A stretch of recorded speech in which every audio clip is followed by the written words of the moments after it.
चलेंगे NCERT question जितने भी हैं उन सबके क्वेश्चन की मीनिंग समझा दूंगी आपको, सो दैट आपको पता लगे कि हमें करना क्या। इंपॉर्टेंट क्वेश्चन है एनसीईआरटी के।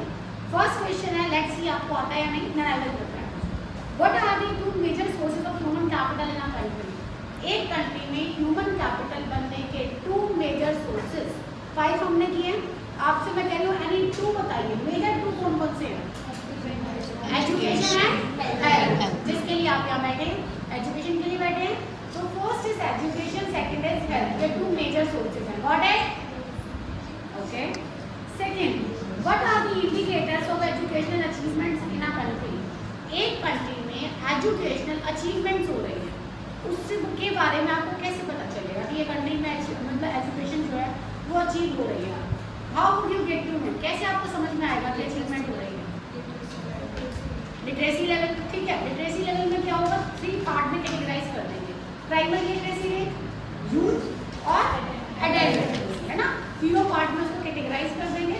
लिटरेसी से पता चलता है हमारा एजुकेशनल लेवल क्या है। Question number 3, why do we observe regional differences in educational attainment in India. इसका मीनिंग है कि हमारी कंट्री में रीजनल डिफरेंसेस क्यों है। रीजनल डिफरेंसेस का मतलब एक एरिया में तो बहुत ज़्यादा एजुकेशन है, दूसरे एरिया में एजुकेशन कम। ऐसा कैसे होता है? जैसे हम ये कहें कि हरियाणा की एजुकेशन ठीक है, यूपी की ठीक है और केरला की बहुत अच्छी है, तो आप स्टेट बाय स्टेट कैसे बोले जा रहे हो ये बात?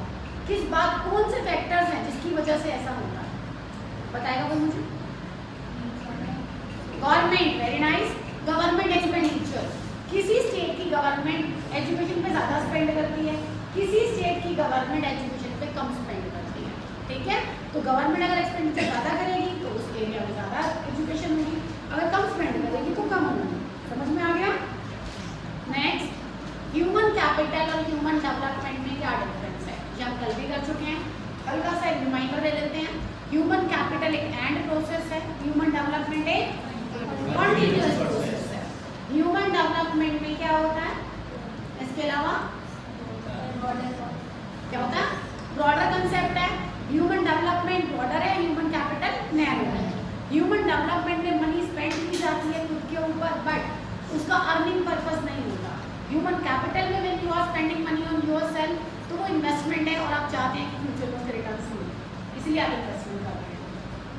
नेक्स्ट है, how is human development broader term as compare to human capital. Human development broader क्यों? Because expenditure on health, expenditure on education, this is the part of human capital. और ह्यूमन डेवलपमेंट में आप कहीं भी expenditure करते हो, सब आता है। तो human development include human capital, that is why it is broader, क्योंकि ह्यूमन कैपिटल जो है वो ह्यूमन डेवलपमेंट के अंदर ही आता है। अब मैं टीचर बनी हूँ तो मेरा ह्यूमन कैपिटल है, अब मैं साथ साथ कुछ और सीखती हूँ तो मेरा ह्यूमन डेवलपमेंट है, बट पहले मैं कैपिटल बन गई ना, साथ साथ में डेवलपमेंट कर रही हूँ। नेक्स्ट, ह्यूमन कैपिटल फॉर्मेशन को कंट्रीब्यूट करने वाले फैक्टर्स बताइए। तो ये भी हम कर चुके हैं।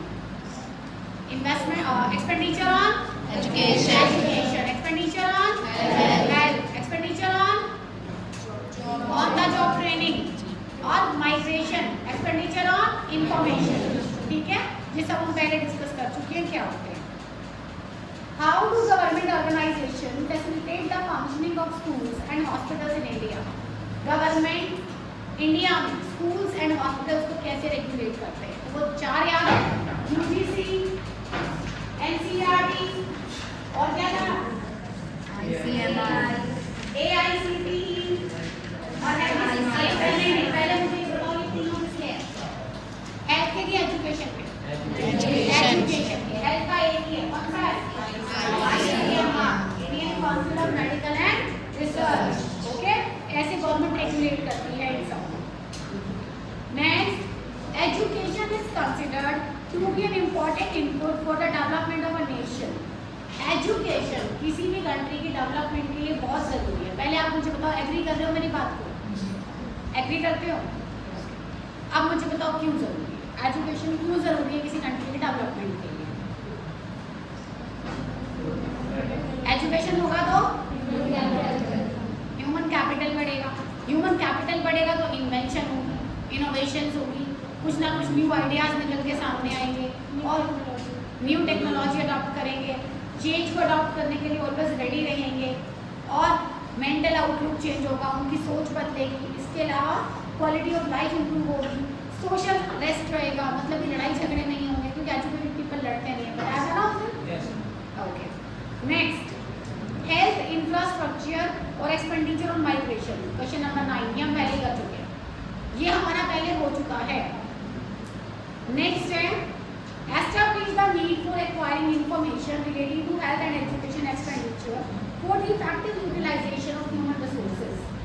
क्या ज़रूरत है हेल्थ और एजुकेशन की इंफॉर्मेशन लेने के लिए, इसके बारे में मैंने आपको बड़े अच्छे से समझाया। अगर आप लोग अच्छी हेल्थ की इंफॉर्मेशन नहीं लेते तो आपकी हेल्थ खराब हो जाएगी, आपका future spoil.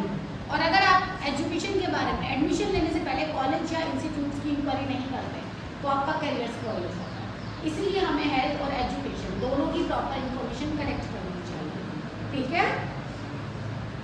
Next, how does investment in human capital contribute to growth. अगर आप ह्यूमन कैपिटल में इन्वेस्टमेंट करते हो तो ग्रोथ होनी ही होनी है, हाँ या ना। व्हाट काइंड ऑफ इन्वेस्टमेंट, कैसी इन्वेस्टमेंट करेंगे। फिर दोबारा भाई, हेल्थ और एजुकेशन, देखो कितनी बार भी चैप्टर पढ़ लो, कितने भी क्वेश्चन पढ़ लो, बेसिक चीज़ें बार बार रिपीट होंगी।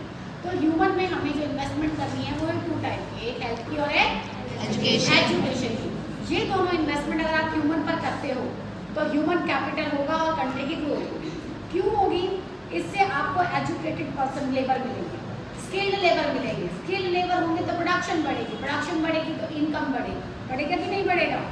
बस फिजिकल कैपिटल को अच्छे से यूटिलाइज कर पाएंगे, कंट्री की ग्रोथ होगी और इक्वलिटी में पार्टिसिपेशन होगा, हर कोई पार्टिसिपेट करना चाहेगा और सबको इक्वलिटी आ जाएगी। Next, there is a downward trend in inequality worldwide with a rise in the average education level. जैसे जैसे, पहले क्वेश्चन का मतलब समझाती हूँ, जैसे जैसे एजुकेशन लेवल जो है राइज होता जा रहा है, इनइक्वालिटी कम होती जा रही है। सही बोला गलत? सही बोला, क्योंकि जैसे जैसे एजुकेशन बढ़ेगी वैसे वैसे जॉब्स क्रिएट होंगी, मतलब jobs create in the sense कि वो लोग जॉब करेंगे, एजुकेटेड पीपल खाली तो बैठेगा नहीं, और जब वो जॉब करेगा तो इनकम अर्न करेगा, इनकम अर्न करेगा तो स्टैंडर्ड ऑफ लिविंग रेज हो जाएगा और इनइक्वालिटी कम हो जाएगी। ठीक बोल रही हो? बिल्कुल सही है, स्टेटमेंट करेक्ट है। नेक्स्ट, आज सारे एनसीईआरटी बता रही हूँ, कल याद करके आने। Examine the role of education, फिर दोबारा वही क्वेश्चन, देखो एक एक क्वेश्चन रिपीट हो रहा है बट मैं आपको समझा सारे रही कि रोल क्या है, एजुकेशन का क्या रोल है कंट्री की डेवलपमेंट में, पता ही है आपको। नेक्स्ट, इन्वेस्टमेंट का क्या रोल है, अभी बताया मैंने आपको, same.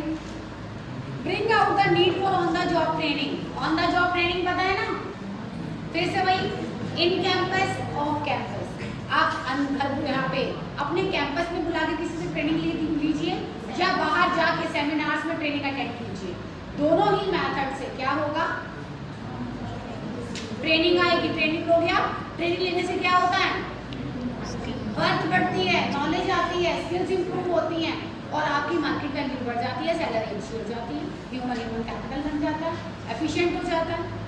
Next, trace the relationship between human capital and economic growth. देखो, अब अगर मैं इस रिलेशन की बात करूँ, पहले मैं रिलेशन की प्रॉपर बात कर रही हूँ, फिर इससे रिलेटेड एक क्वेश्चन और बताऊँगी आपको। रिलेशन ये है, ह्यूमन कैपिटल, आप ह्यूमन कैपिटल बनोगे, इसका मतलब आपने स्किल एक्वायर कर ली।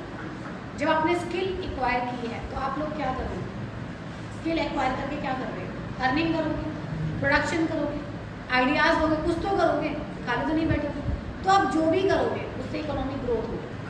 अब अगेन दोबारा आ जाओ, जब इकोनॉमिक ग्रोथ होगी, ग्रोथ का मतलब लोगों की इनकम बढ़ रही है, जब लोगों की इनकम रेज होगी तो वो इस इनकम को दोबारा से स्पेंड करेंगे कुछ लर्न करने में, सीखने में, तो फिर से ह्यूमन कैपिटल बढ़ेगा। तो ये एक तरह का सर्कल हो गया, ह्यूमन कैपिटल होगा तो कंट्री की ग्रोथ होगी, ग्रोथ होगी तो अगेन ह्यूमन कैपिटल होगा। सीधी सी बात है, आप कुछ बनोगे कि अपने बच्चों पे मनी स्पेंड नहीं करोगे, डेफिनेटली करोगे, लेकिन तभी करोगे जब आपके पास पैसे होंगे, और आपके पास पैसे कब होंगे, जब आप लोग कुछ सीख लोगे, अर्न करोगे, आप अर्न करोगे, आपके बच्चों को सिखाओगे, हो गया ना सर्कल। अब दूसरा क्वेश्चन इसके साथ, can we measure this? No, हम एग्जैक्टली इसको मेजर नहीं कर सकते कि कितने ह्यूमन कैपिटल से कितनी ग्रोथ हुई है, ये मेजरेबल क्वेश्चन है ये? नो, हम सिर्फ बता सकते हैं कि ग्रोथ हुई है, बट मेजर नहीं कर सकते एग्जैक्टली कितना ग्रोथ हुई है, ठीक है? नेक्स्ट है discuss the need for promoting women's education in India. देखो वुमेन को एजुकेटेड करना क्यों ज़रूरी है? बहुत सारे पॉइंट्स हैं, काम के बताती हूँ। वुमेन अगर एजुकेटेड होगी तो कंट्री में वुमेन एम्पावरमेंट होगी, वुमेन एजुकेटेड होंगी, जॉब होगी वुमेन के लिए, इक्वलिटी आएगी, सोशल जस्टिस होगा, स्टेटस मेंटेन होगा, और सबसे बड़ी बात मैंने आपको पहले भी सिखाया था, एक वुमेन एजुकेटेड अगर होगी तो वो पूरी फैमिली को चला रही है ना? एक हेल्दी वुमेन तो पूरा फैमिली हेल्दी, और अगर वो वुमेन एजुकेटेड नहीं है तो पूरी फैमिली अनहेल्दी। क्लियर है? तो ये सारे पॉइंट्स हैं, इसलिए वुमेन का एजुकेशन होना बहुत ज़रूरी है। नेक्स्ट है argue in favour of the need for different forms of government intervention in education and health sectors. ये भी बहुत सिंपल है। आप क्या बोलते हो, गवर्नमेंट को हेल्थ और एजुकेशन में इंटरफेरेंस करना चाहिए? इंटरफेरेंस इन द सेंस कि गवर्नमेंट को हेल्थ और एजुकेशन सेक्टर में आगे आना चाहिए? आना चाहिए, बिल्कुल आना चाहिए। क्यों आना चाहिए? क्योंकि प्राइवेट सेक्टर बहुत कॉस्टली है, आप प्राइवेट स्कूल्स में नहीं पढ़ सकते, बहुत बड़े प्राइवेट स्कूल्स में, प्राइवेट हॉस्पिटल्स में नहीं जा सकते क्योंकि वहाँ पे चार्जेस बहुत हाई होते हैं, तो ये नॉर्मल पीपल जो से अफोर्ड नहीं कर सकते। इसके लिए गवर्नमेंट को ज़रूरी है कि वो government schools, government hospital setup करे, जिससे कि जो पुअर पीपल हैं वो भी अफोर्ड कर सके और वो भी उसकी फैसिलिटीज़ को अवेल कर सके। नेक्स्ट, ये आपको पहले से आता है, ह्यूमन कैपिटल फॉर्मेशन के प्रॉब्लम्स क्या क्या हैं, कर चुके हम पहले। Okay, last, in your view is it essential for the government to regulate the fee structure in education and healthcare institution, if so why? ये अभी हमने डिस्कस किया।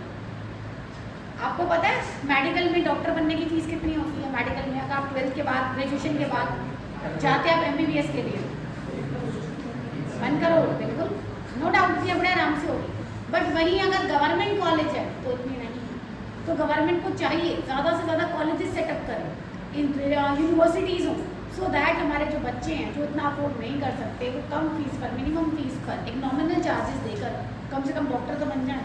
हमारे पास डॉक्टर की शॉर्टेज क्यों है? क्योंकि मेडिकल कॉलेजेस या तो बहुत दूर दूर हैं या बहुत ज़्यादा हाई फीस पर, इसलिए ज़्यादातर लोग बायो लेते ही नहीं, मेडिकल लेते ही नहीं, 12th में नॉन मेडिकल लेते हैं। ठीक है, बाकी अभी हमने डिस्कस किया ये वाला। हमारे NCERT के 20 क्वेश्चन कंप्लीट हो गए हैं, डू रिवाइज। कोई डाउट हो तो पूछ सकते हैं।